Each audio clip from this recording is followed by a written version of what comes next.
Hey, everybody, welcome to Black Lotus Live, where we talk about all things strange and unusual. And tonight, we're going to be speaking with Shetan Noir, who is an author and a bit of an expert about cryptids and legendary creatures. And so it's really rare when I'm introduced to a cryptid or a legendary creature that I've never heard of. And the other day, Shetan mentioned on Facebook that she has a big presentation about Pukwudgies. And I had never heard of a Pukwudgie before. And so I guess my first question is, what is a Pukwudgie and how do you cook it? Well, so the Pukwudgies are actually, there's many different tribes that speak of these creatures, but the word Pukwudgie comes from the chat room. Wampa tribe in New England, and essentially these are their version of the little men of the forest that they tell people in their communities. They tell people who are in the cities, don't interact with these creatures because they want you to follow them so that they can take you to where they live and put you to work as a servant. So the Pukwudgies are described as these little, never any taller than 2 feet, usually between 12 and 18 inches tall. They are usually dressed very primitively and sometimes use weapons like tiny bows and arrows, tiny knives, but they will try to beckon you to follow them into the woods. And it's said that once you start to follow them into the woods, that's when they kind of overwhelm you and take you to where they exist, whether that's in another realm, in another dimension. But they take you there and you're never seen again. And we find stories of these little peoples, even though they have a different name. Each tribe usually gives them a different name. From the east coast of United States, all the way up, to Alaska, all the way into the Southwest. Every tribe has a different name for these creatures, and typically they all have a same kind of list of their behaviors and stuff like that. Sometimes they're good, sometimes they're bad. For the most part, they're very they're creatures that you don't really want to deal with, just because they don't really have your best interest in mind and don't mind taking you to be their servant. We had Fred Roll. I can't remember his last name suddenly. We had Fred on last Sunday, and he lives in Alaska, and they have legends about just this sort of thing. They just call them the Alaskan little people. Well, but actually, he said that they're very vicious. Actually, they can be, but in Alaska, there's a couple different ones that they refer to, and there's one. It is the Nupik tribe, and they talk about a race of little people that they call them the Nupik. And the legend behind these creatures is, if you observe them for any length of time, the time reality that you're in changes. So the story goes that 2 hunters went out into the field and they were observing these little people hunting caribou, and actually killed a caribou and carried it off. And the men were just, very shocked by this, and wow, that's, the caribou, is so huge, and these little people just carried it right off. And so they went back to their village. Well, they thought they had only been gone for 2 hours, but when they got back to their village, what had happened is it was like a Rip Van Winkle effect, and they had not aged, but everybody who they knew that was their age in the village had grown old and died, and the children and grandchildren of those children were the only ones who were left, and they told them, we thought you guys were lost hunting and died, and your wives and your family are gone.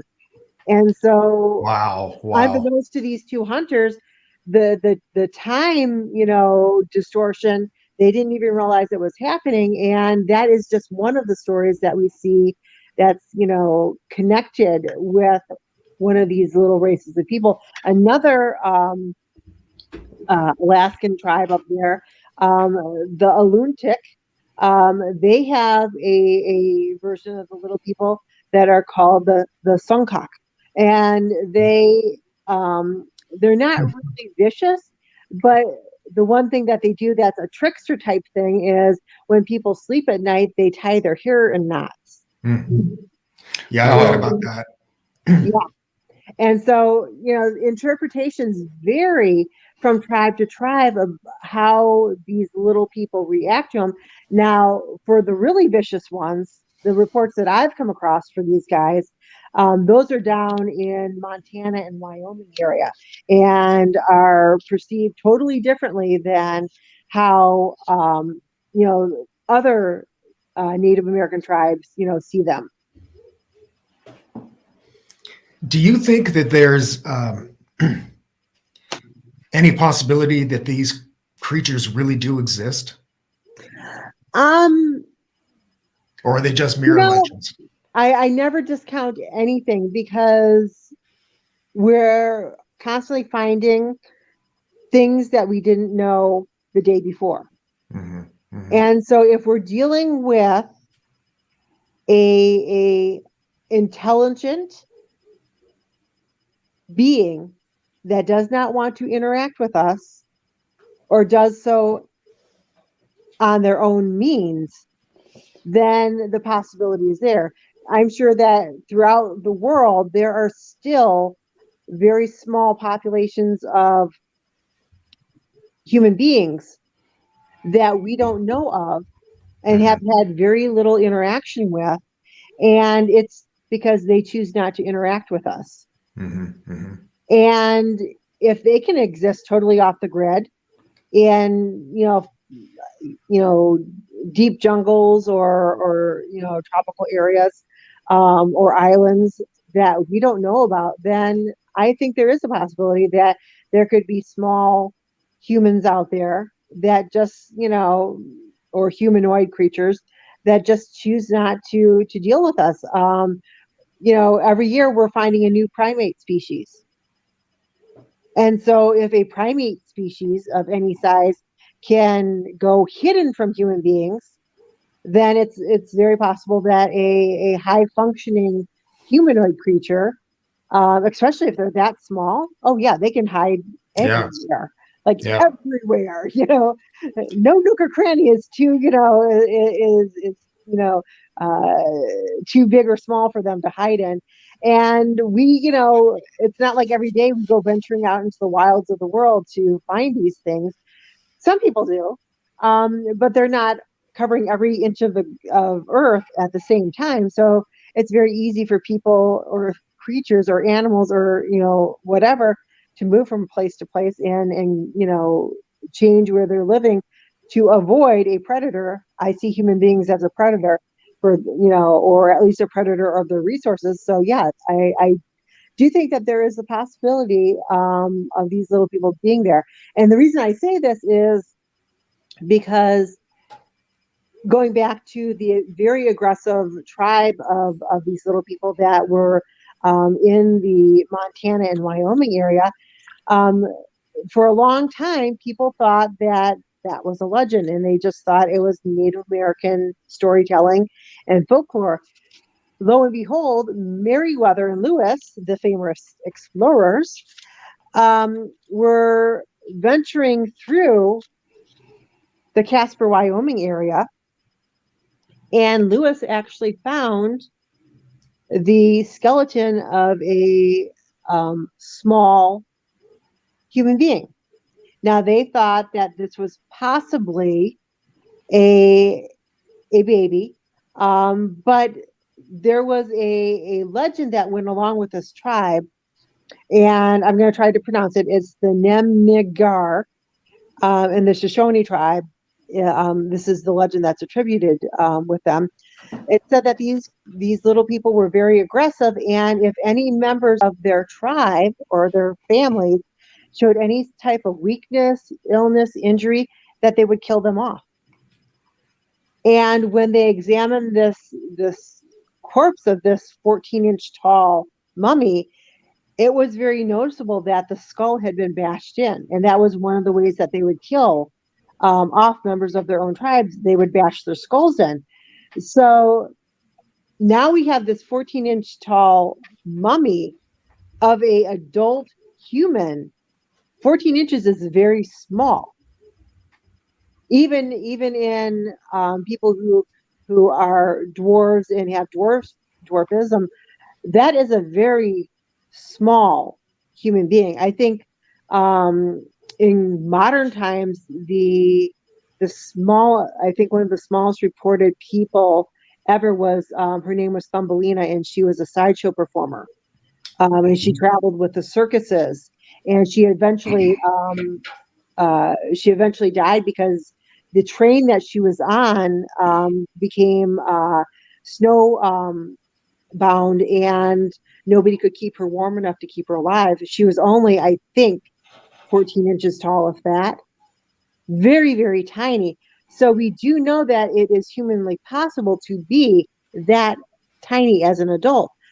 But here was a race of these people running around, and they were very vicious. They were very aggressive by the Native Americans aspects. They would, if you came into their territory, you could expect to be shot with arrows. And they told Meriwether and Lewis, don't go over there because the little people will shoot you with arrows.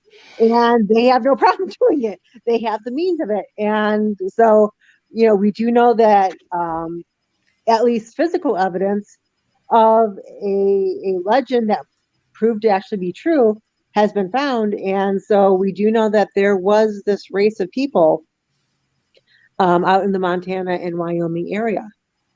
It sounds like the legend of the brownies. Well, brownies fall under the term of lutins, and lutin is a French term, and it refers to your brownies, your gnomes, garden gnomes, leprechauns, the Nain Rouge, red caps, Monticellos, all of these, small, mischievous type creatures, imps, goblins, hobgoblins, that are kind of liminal. They come and go as they please, but if they like you, and that's not usually a good thing, it doesn't matter where you move to, they will follow along because they have a way of attaching themselves to items in your home, and they will just come with you. And so it's plausible that the French concept of lutins, the European lutins, were European based until settlers started coming over here, and then the lutins came with them. But the Native American tribes were talking about these little people of the forest way before white settlers ever showed, their faces in America. Now, Alaska is a little bit different because we know that in Alaska there was the land bridge for a while, so it's possible that lutins of European concept crossed over that land bridge and came down through Alaska, Canada, and into the United States. And could travel as far south as they wanted to. But we certainly know that the Native American tribes here had their concept of the little people, but in Europe, they were calling them lutins, and they were a little bit, heavier bodied, kind of like living out in our houses without us knowing. Certainly, were causing problems, and everything that went bad was blamed on them. Whereas the Native Americans were like, nope, those things, those people live in the forest, and that's where we want them to stay. They're fine. Leave them there. I was under the impression that leprechauns, as well as elves, were once thought of as exceptionally tall beings. Elves possibly, but a lot, until the Lord of the Rings came out, everybody usually associated elves and trolls, or elves and fairies, as being these very small beings. But then Lord of the Rings come out, and you realize that the elves are taller than the humans. And so that is, that's where we see kind of that change in concept. Leprechauns have always been these small, child-sized beings that, depending on, the legends and culture that you're following, they either come from the cobbler descent, where they are shoe, they make shoes. Cobblers are old shoemakers, or they are always protecting and guarding their gold. And it said that if you ever want to distract a leprechaun while you're stealing his pot of gold, dip some shoes in mud and throw them in the pathway, and they have to stop and they have to clean the shoes, because they are obsessed with that, and supposedly you can make off with their gold. Now, I don't know how accurate that is. I think once you steal a leprechaun's gold, you're always going to be looking over your shoulder like, okay. That kind of reminds me of the vampire lore about how they're obsessed with puzzles. And so if you want to keep them away from you, you throw out a like a lace that's all knotted up, and they'll have to sit there all night and undo the knots. Yeah, I think I'd rather just have a wooden stake with me and yeah, maybe some garlic. That'll work. So the original creatures we were talking about, you said that they would lure you into becoming their servants. Yeah. How did they keep you as their servant? So did they mind control, or? No, if they pull you into your dimension, then how are you ever going to get back? Oh, okay. Okay, so there's this idea. That was the next question. So where do they live? They apparently visit our dimension, but they live primarily in another? According to Native American folklore, it varies, because some tribes say that they live inside mountains. Some tribes say they live inside trees, rock cairns, stuff like that, rivers.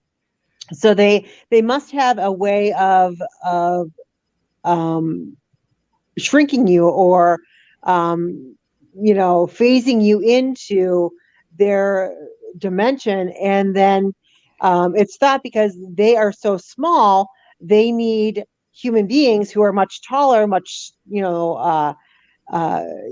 much more able to reach higher places to do work for them. So that's why they're certainly strong enough. If one of them can take a human, then they're certainly strong enough. But it's thought that they want you as a servant to do things that they see hard, as reaching high up places, just basic worker bee stuff. I understand. I was going to say they need you to pick the apples off the trees. Probably. Well, I have a lot to say about just what you've already said. And first of all, thank you for being here. And thank you. I really enjoy listening to you speak. You're a very engaging speaker, very knowledgeable. So one thing, I guess there's three things I want to talk about. The first thing is a little one, is that, Fred was on our show a week or two ago. Yeah, last Thursday. Yeah. And he said he's from Alaska, and he actually told us a firsthand account from his aunt. So his aunt actually saw a little person sleeping next to some berry bushes when they were picking berries. And so she thinks that this person they saw was one of these mythical creatures, a small person. Mm-hmm. So that was very interesting. She said it looked young. She said it looked like a young individual, but it did have a beard. It was a bearded individual. So that was interesting. And then the other thing is that I have to agree with you that I think I think there very well could be some validity to these creatures being physical animals, that they really exist. And so I can tell you why I think that. So I am a biologist. I am a field biologist. I study in the woods. I've been to Alaska, actually, near Fairbanks, near the Tanana River. And I've been to Montana, Wyoming, some of these really wild places. But, you mentioned some of these reasons why they could be real. Number one is we have this concept in biology where, there's always a struggle between a predator and a prey. Yep. And there's always an evolution going on. So either the prey is either evolving its behavior or its physical characteristics or its adaptations. So I believe that humans, in the grand scope of things, humans are the primary predator of, I can't pronounce it. Let's say these little people. I think humans, Pukwudgie. I believe if you look at the scale and the ecosystem, I believe humans would be the primary predator because of our intelligence. So I feel like they would have evolved specifically to become invisible from us, or to camouflage themselves from us. So that makes perfect sense. And then, another thing is that, if you go to the woods somewhere, so you get like a large section of woods in Alaska, if you were to ask even the best biologist, the best laboratory, if you were to ask them, hey, can you make a list of every living thing in the woods? And I don't mean like what type of animal. I mean, give me an inventory. How many bears, how many, I mean, they can't do it. The technology does not exist. So that is just saying that our technology is not at the point where we could account for every living thing in the forest. We can't. We just can't do that. So I think that these animals could live there. I think they could look exactly what people say, and they just live in the woods. Now, the other thing that I want to talk about is a possible explanation for why people experience missing time when they see the Pukwudgies. So it sounds like a form of time travel, because what you're really doing is you're going into the future, because you're spending a little bit of time with them, but then when you get out, you've come into the future. That's another way of looking at it. It's the same thing that's happening. You're missing time. Okay. These missing time stories are so prevalent in a lot of paranormal instances. So in the chat room, we have a great guy named Anthony, who's got his own channel called Unidentified S4. He recalls seeing 2 triangle UFOs. And after that incident, he also experienced missing time. And so even the fairies, they talk about the fairies in England or in Europe. If you spend time with them, you experience missing time. Well, I've thought of a reason why this could happen. So it has to do with a real physical phenomenon in physics called time dilation. And so time dilation is basically the same thing as what's happening with the Pukwudgies. Same thing as missing time. So once again, time dilation is a real physics phenomenon. It's not science fiction. It's written about in books. So what happens is that there's a couple of ways to get time dilation. One way is if you're in a craft and you're traveling close to the speed of light. So you're traveling very, very fast. The speed of light, it would take me about 8 minutes to get to the sun from where I'm at now, as an example of how fast the speed is. But you don't have to go that fast. As long as you approach that speed, what will happen to you is the same thing as the Pukwudgie. When you're in that ship, it'll feel like 10 minutes to you. But then to everybody outside, it will be much more time is passing. Okay, so that's one way of getting that time dilation effects, is by traveling fast. But another way of doing it is by having being close to a lot of concentrated energy, like magnetic energy, heat energy, electrical energy. So what I think is happening with UFOs and the Pukwudgies is, like you said, I do believe they have an adaptation that allows them to travel to different dimensions or different realities. But in order to do that, they do expend a lot of energy. So I think what's happening is that when you see them, they're probably doing some kind of traveling through dimensions. And so around them, they're creating a time dilation bubble. And so whenever people get close enough to see them, they also experience that time dilation. So I think that's probably what's happening with missing time, with the Pukwudgies and with UFOs. And they get caught up in it. they get caught up in this web. So a lot of times they may be unintended. Like they're not doing it on purpose. It's just a side effect of the technology. And then the other thing is like these Pukwudgies, they may not need a machine to have this effect. So the example I like to give is there's a fish called the electric eel. Yep. So the electric eel can use its body to create enough electricity to kill a man. Okay. Now I can do the same thing, but I need a machine to do it. Now the electric eel, just all it needs is its body. Its body has evolved into a technology. So I think it's possible that these Pukwudgies, these animals, they're not even using a machine. They're not even using magic, whatever that is. They're just using their bodies. It's possible that one of their adaptations is traveling through dimensions, and that's a very beneficial adaptation to have. I mean, you could use that. Yeah, there's a up in Milwaukee, not Milwaukee, Wisconsin, Minnesota area. There is a race called the Pukwudgies, and it's Ojibwe, and it's said that they are very, very tiny, but they live in the ferns in the forest. And people don't see them because they are green now because of the photosynthesis. And so they blend in with the foliage, and that's their home. And if you really want to get, pictures of them, you have to wear a GoPro on the front of you and on the back of you, because they wait till you pass to come up out of the ferns to observe you. But they camouflage themselves in with the ferns. And so they're very, very tiny, but they are also blamed if you go to, I believe it's the Devil's Punch Bowl or something like that. And if you say, I don't believe in the little people or in the Pukwudgies, they'll steal your keys.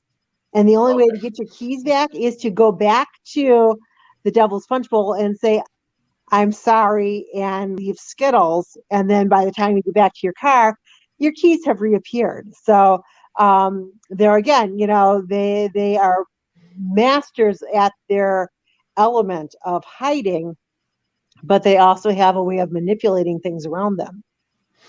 That's really Has anybody ever taken pictures or videos of these things?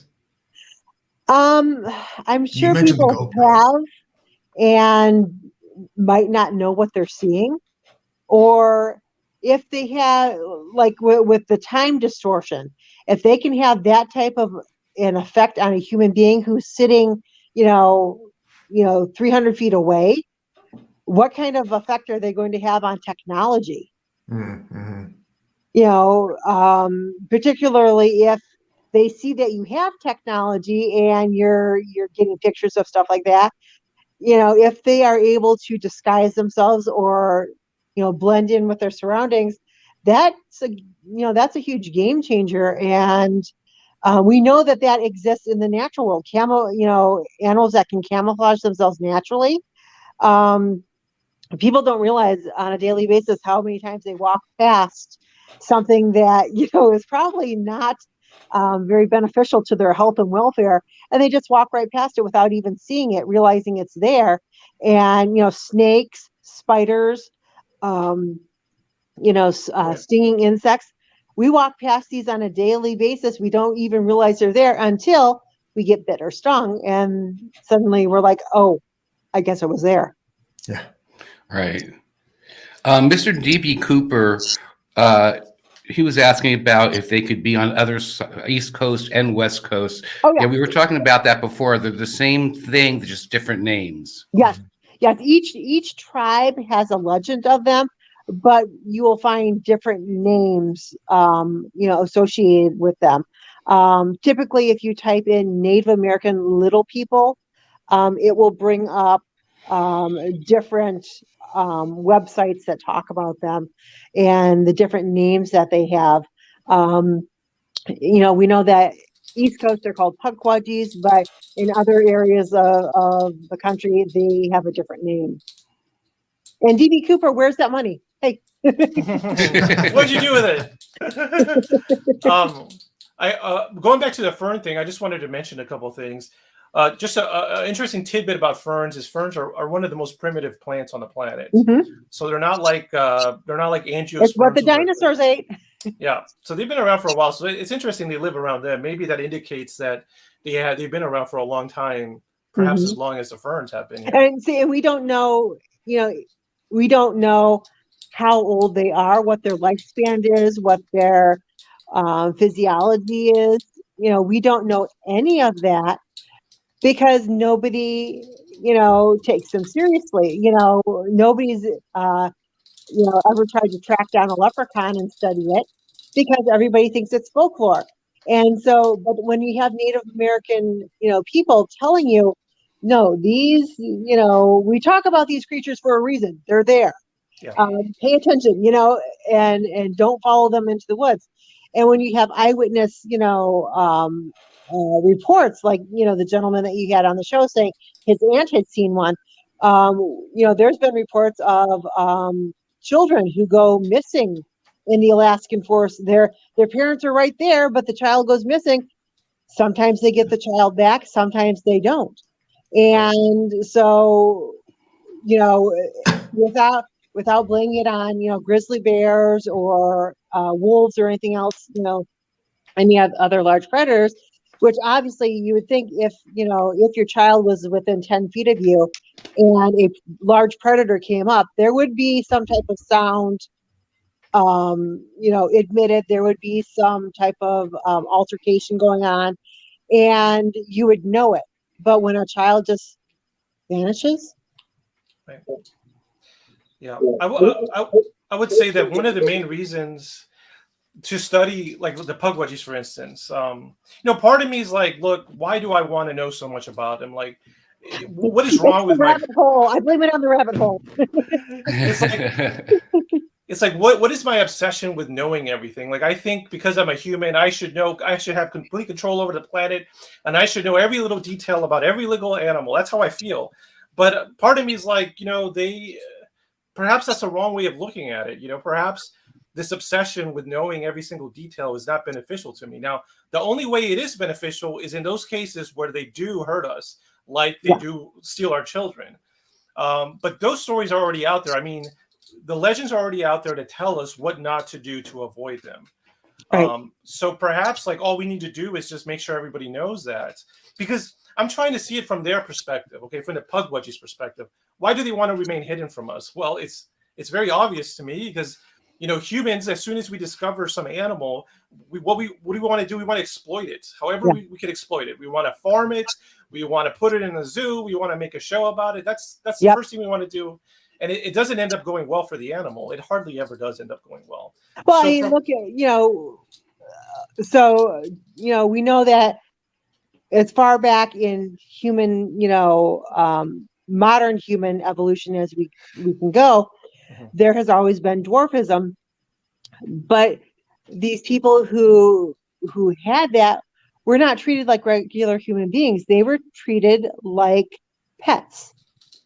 They were, it's a well-known fact that there was a Spanish queen, and a member of her court happened to be a woman who not only had dwarfism, but had she was covered in body hair. She had hypertrichosis, and so she was seen as an oddity, as a pet, and thus kept that way. Right. And so the human race has not been. We have not been respectful of other, members of our race. I mean, look at, the European settlers when they came into this country, they thought the Native Americans were idiots and were stupid. And yet they would have, the European settlers would have starved to death if those Native Americans hadn't showed them, this is how you grow a crop. This is how you catch a fish. This is how you hunt a deer. This is how you build a structure that you can withstand the winters in. And so, as a human population, we are not, we are the ones who are aggressive to other life forms. Absolutely. And not exactly very respectful. So getting back, we always have to other things. So I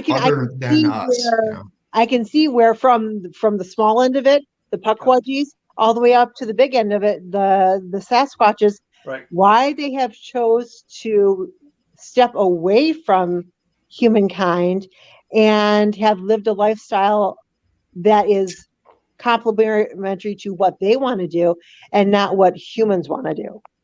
Mm-hmm. Yeah, definitely. Yeah, that's something I've been thinking more and more about these paranormal topics is like, we always want answers, but part of me is like, now, well, perhaps the answers should stop at how can we protect ourselves, Mm-hmm. like for, alien abductions. I'm like, that I don't like that. I think we should try to prevent ourselves from being abducted. But apart from that, I mean, if they're not hurting us, then do we really need to know everything about it? All Right. these paranormal things, apart from protecting ourselves, what else is there to know? Right. I want to talk about, you were mentioning backstage that you are writing and writing and writing and writing right now. And so I want to talk about, first of all, I want to talk about your magazine. Okay. And I also want to talk about your books. Okay. So the magazines, there's not just one. So there is Squatch GQ magazine. There's Cryptozoology Digest. There is Ufology Journal. There is Dinosauria and Prehistoric Creatures magazine. There is G Hunter Paranormal magazine. There is Rock Hound and Prospecting magazine, and there will be. Wow, I thought there was only the one. Weird I had travel. no idea. So when I say that I am always writing, like my mom was like, "So do you ever sleep?" I'm like, "Sometimes." I did step away from my podcast though because I was just like, it's one thing to like email interviews off at all hours of the night. But when I'm trying to set up podcasts and people are like, "Oh, well, I'm in England," and I'm like, that means I have to, okay, let's do the math. Oh, you're in Australia. Okay, let's do the math. So, there's been times where I've been up, at 7 a.m. in the morning to do a podcast interview. And it's like, okay, that's becoming a little bit more work. So I'm hoping, because I just took over the magazine business in January. So I'm still getting a feel for it and producing the magazines. I would, say probably by June, it's going to be much smoother and I can focus on everything I did before. But I wear a lot of caps right now. So magazine, just with the magazines, it's being the owner, the editor, the publisher, the managing writer, the advertise, consultant. So that's a lot of caps to wear. And then, then I do presentations for libraries and museums, do presentations at Paracons. I'm always asked, to come on as a speaker for podcasts.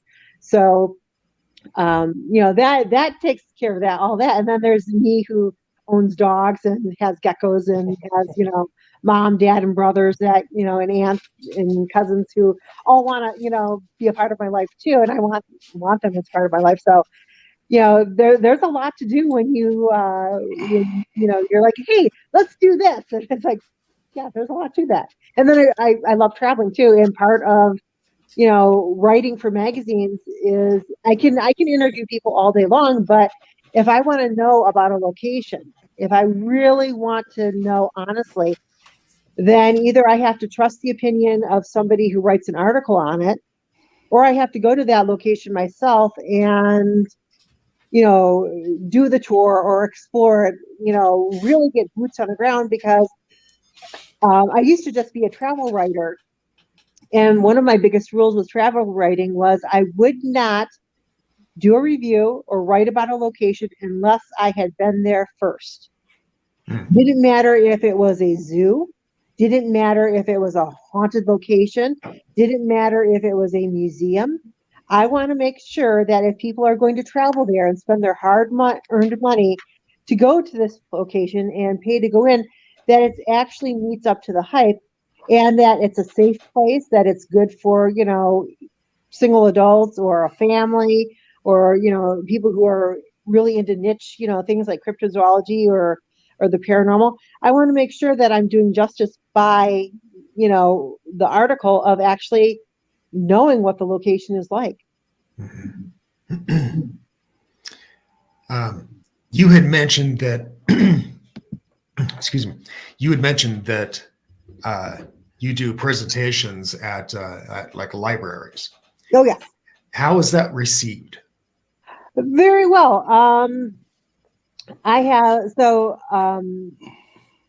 without going into great detail, because I don't want to give away all my secrets, but if a library really likes a presenter, what they will do is, now this is true for Michigan, I don't know about other states, they have an interweb network between all the libraries, and they will actually put your name on there as this person is really good on as a presenter, and here's their list of presentations. So I have gotten presentation requests from as far away as Pennsylvania. I live in Michigan. Wow. So I have people in, libraries in Pennsylvania that want me to do presentations. I have libraries in Chicago that want me to come and do in-person presentations. So I do, I started out with just doing Michigan, and then it expanded to the Great Lakes, and now it's going into Pennsylvania.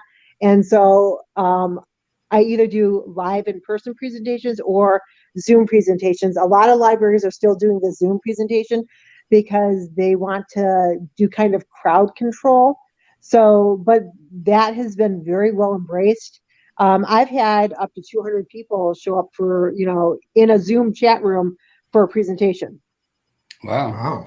And the librarian was like, wow, I was going to be excited if we got 10 people. And we had people who were tuning in for the presentation from Alaska, from England, from, I think, Cornwall, Australia, all over the world, who were tuning in to hear this presentation being, done through Zoom by this very tiny little library. And they were just floored. They were like, that is the coolest thing ever. So a lot of people have an interest in these topics, and they love to hear and learn more about it. And I love to talk about it. I'm going to drop a link to Shetan's Amazon page, and you can check out all of her magazines and books there. Are you working on a book in all this mess? So currently I have 2 books out. There is Lake Monsters and Other Odd Creatures of the Great Lakes. And then there's Mothman and Other Flying Creatures of the Midwest. And the reason I can talk so well about the Nain Rouge and Pukwudgies and stuff like that is I have been researching it for a while. I actually did have a publisher contact me and wanted to had me write a book for them, and I thought the Nain Rouge would be great for that. But then after I took over the magazine business, I'm like, I am a publisher. Why not make 100% of the profits instead of 25% of the profits? Sure. So yeah. So when you own your own magazine publishing, company, it's like, okay, why not just make it easy on myself? So if I were to come out with another book besides the magazines that I write and publish, it would probably on the Nain Rouge and what I call Lutons of North America, which are the little people like the Pukwudgies, and then maybe a more in-depth book about lake monsters of the United States. Lake monsters have always been a favorite of mine, and so I years ago I thought, okay, I did the Great Lakes one, now I can do like the New England, lake monsters, and then south, east, and work it out like that. And then I just got tied up in the magazines, and so that's where most of my content goes. But who knows, maybe there's like an hour I can set aside per day that I can work on a book and just have it, even like friends of mine were like, oh, you should, people are doing these like low content journals and diaries that they put up on Amazon for sale. I'm like, yeah, I have all the photography, and I can Canva, I can do my pages for it. I'm like, but I still haven't loaded them up because I just, haven't gotten to that point yet. There are a lot of people I won't say a lot of people, but there are people in the paranormal world that are just kind of disgusted with people who are trying to make money off of what they do. And I've got nothing against people who want to sell books or what have you. Because the amount of research that goes into these topics, I mean, you mentioned the rabbit hole earlier, and it's Ralph and I have fallen down plenty of rabbit holes. There's the rabbit hole, and then there's the bowl of spaghetti where you're like, oh, I just want this fact. Oh, look at all of that. It's like, oh, give me more note cards, Yeah. I keep saying that eventually I'm going to write a book about the paranormal experiences that Ralph and I have experienced, both together and apart. And, I